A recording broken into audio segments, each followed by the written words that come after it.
Most people think starting Amazon FBA costs way more than it actually does. They hear numbers like $10,000, $20,000 and right away they assume that this is only for people with a lot of money, or people who already run businesses or own a warehouse or years of experience.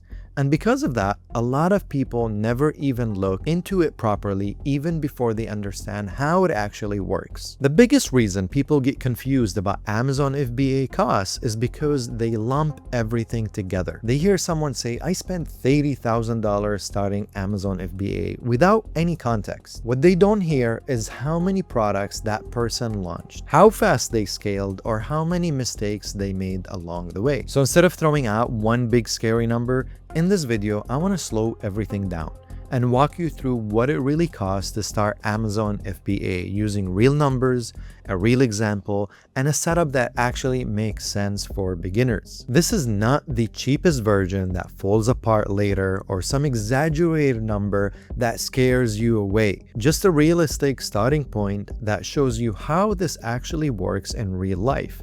And I'm gonna use a real-life example for my last product that I launched on Amazon just a few months ago. This video is not for people trying to build a 7-figure brand on one day, but for those who want a strong side hustle, something that can realistically grow into a few $1,000s a month and eventually replace a full-time job. The best part about Amazon FBA is that it only takes a few hours a week to set up, and eventually it'll only take less than an hour a week to maintain. This is why Amazon is almost a passive source of income, and it will allow you to have a work-life balance that no other business offers. Now, before we talk numbers, you need to understand one thing. Amazon FBA costs are not one big mystery number. It's just a few categories of costs that are stacked together. And once you understand what each category is, the whole thing becomes way less intimidating. So I'm gonna walk through each cost one at a time, explain what it is in plain English, and then show you the numbers for a real life example. Let's say we're launching a simple consumable product, something like clove water.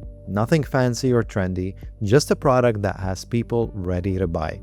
This kind of product is a good teaching example because it keeps things grounded. If you would like to learn more about product research, check out this video over here because I go over how we find profitable product ideas to sell on Amazon. Now, the first cost that I'm gonna break down is always your product order. This is the money you pay to a supplier or a manufacturer to make your product. In this example, my initial product cost is $3,000.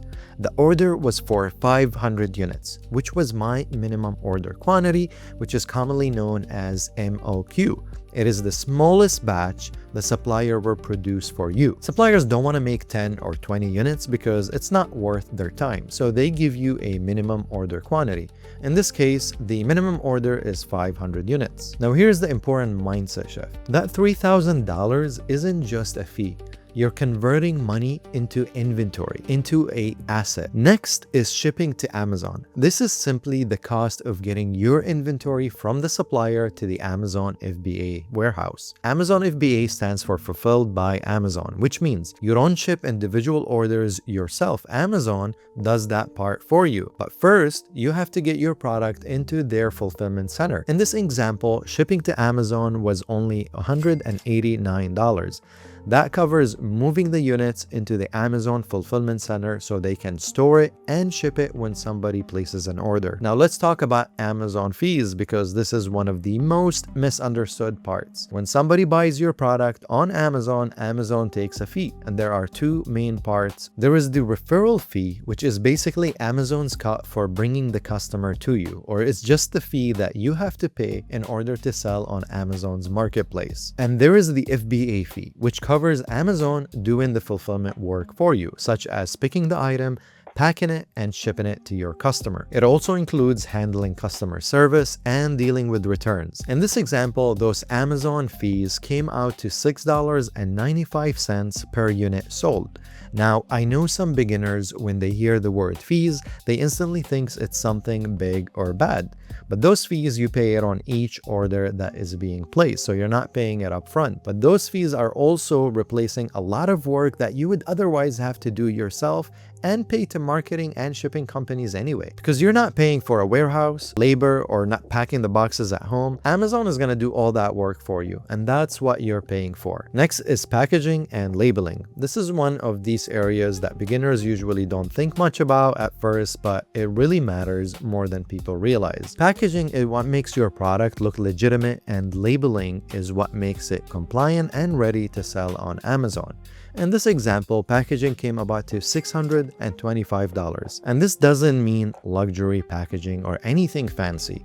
It simply means clean packaging, correct labels, and everything prepared the way Amazon expects, and making my product look good and premium for my customers. One small thing to be aware of here is that Amazon is much stricter than they used to be. They don't really fix packaging or labeling issues for you anymore. If something isn't prepared correctly when it arrives, it can get rejected or delayed. So doing this part properly from the start saves you a lot of time and money. The good news is, once you understand how the packaging at Amazon works, the step is very straightforward. You set it up once, and then it becomes part of your normal process going forward. And the good news is, a lot of manufacturers are used to shipping products to Amazon because of the amount of sellers that ship to Amazon nowadays. So this becomes a very standard procedure to a lot of suppliers and manufacturers. Now, next thing we're going to talk about is advertising, because this is where most people think that they need a huge budget for. On Amazon, the main ad platform is called PPC, which stands for pay per click.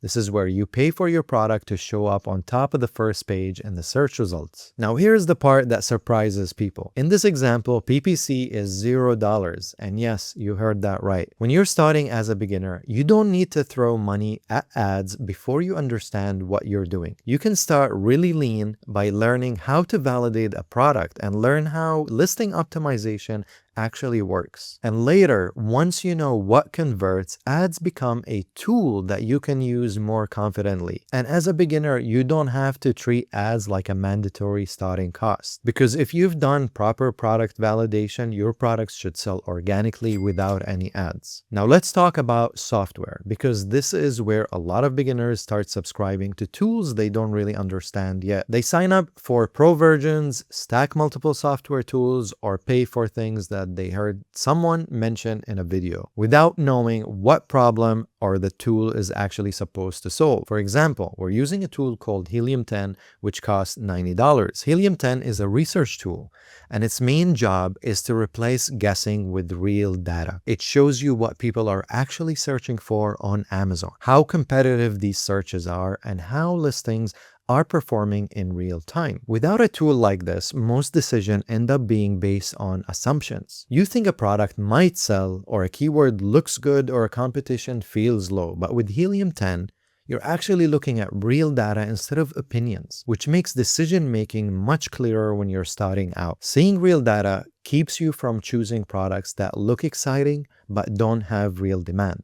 It helps you avoid building around ideas that sound good but don't actually sell. A good idea doesn't matter until it has been validated. Now, Helium 10 isn't something that you must have to start. You can technically do this without it, but it makes the process a lot clearer, faster, and more structured, especially when you're starting. And honestly, I don't recommend starting without it. There's no hidden fees in here. There's no extra category where costs quietly increase without you realizing it. Every dollar has a purpose, and you can trace exactly where it's going. You're putting money into a product, getting that product into Amazon correctly. You're covering the fees that allow Amazon to handle the fulfillment for you, and you're using one simple tool to help you make smarter decisions instead of guessing. And that's it. In this example, $3,000 goes into inventory, $625 went into packaging, $189 to get the inventory into the Amazon warehouse. Amazon fees, they only apply when a unit sells. then PPC is kept at a 0, and Helium-10 at $90 is there to give me real data instead of depending on feelings or opinions. This product is being sold at $19.99 and has generated $1,000, $495 in the last 30 days. The number of sales have actually been increasing gradually and organically since day one with zero ad spend. My profit margin on this product is 26.5%. This means from the $1,495, I get to keep $400 in net profit. As my number of sales increase, my net profits will increase as well. When people hear Amazon FBA, they imagine money disappearing into a black hole. But it's the opposite of that. This is a controlled setup. You know what you're spending, you know why you're spending it, and you're not forcing growth because you understand the process. That's why Amazon FBA works so well as a side hustle with few hours a week. You're not trying to create demand from scratch, and you're not convincing people to want something they don't already want. You're actually placing a product inside a marketplace where buying is already happening. Once you understand how to do this with one product, you stop thinking in terms of starting over or thinking in terms of repeating a process.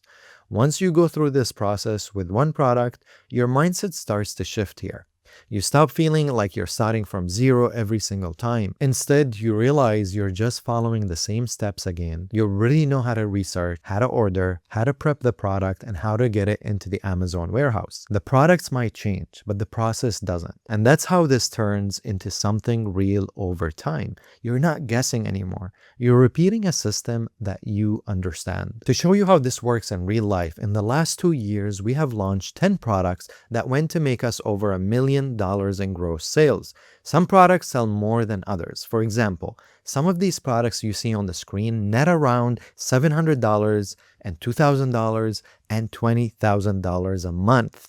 This is not by chance. It's by repeating a proven process that works. Where most beginners lose money isn't because Amazon FBA itself is expensive. It's usually because they move too fast without understanding what they're doing. They skip product validation, order too much inventory, turn on ads before they even know what converts, or try to figure everything out on their own. Those small decisions at the beginning are what end up costing people later. That's why guidance really matters. Having a clear roadmap and a realistic expectation helps you avoid making mistakes that don't look big at first, but they add up really quickly if you repeat them. If you want a structured way to learn this, with real examples and support along the way, that's exactly what the Passion Product Accelerator is built for. With 100 plus step-by-step tutorials, weekly Q&A calls, one-on-one coaching sessions, there is a link down below for you to join.